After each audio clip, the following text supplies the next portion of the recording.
Hi guys, Dave Scriven here from Body Care Physiotherapy. Today we're going to go through a quick taping on the MCL. So it should be a quick refresher for the sports trainers out there.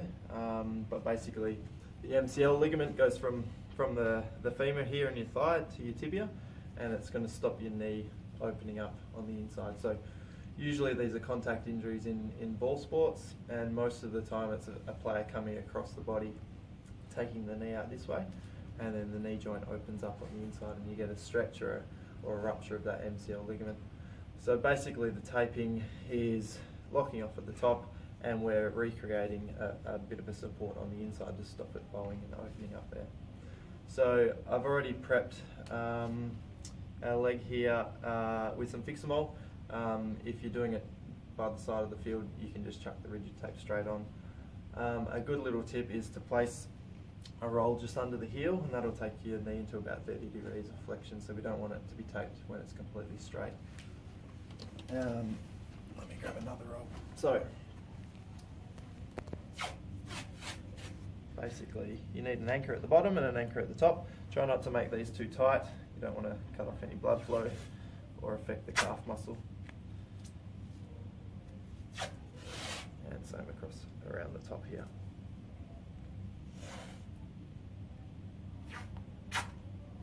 Now when you're putting these, actually that's okay there. The next step from here is just crossing over the inside of the knee here. Physios will generally try and palpate and find the ligament specifically and go across there, but you just want to aim for generally the middle. So what we do is, I'm going to go from the top here and across the knee, like that.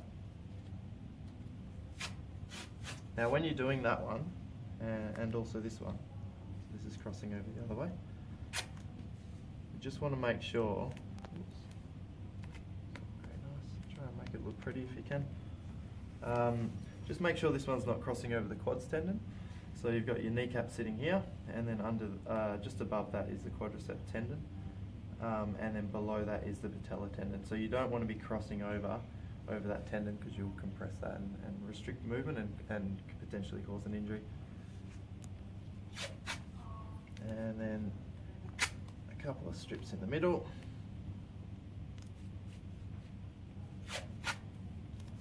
And depending on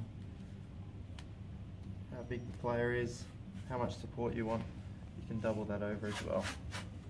I'd always recommend getting the player to come in for a physio assessment to check the instability and the structural integrity of the ligament, but this should get them through the game. And then after that, you're locking it off again. Now we've just used the rigid tape here. You can also add the elastoplast, which is the stretchy tape, and that's particularly good to keep all the tape down. And if it's wet or muddy, it keeps the tape nice and strong as well, and saves it from catching. So you can just wrap that around in a bit of a figure eight, and then lock it off with the rigid tape if need be. Thank you.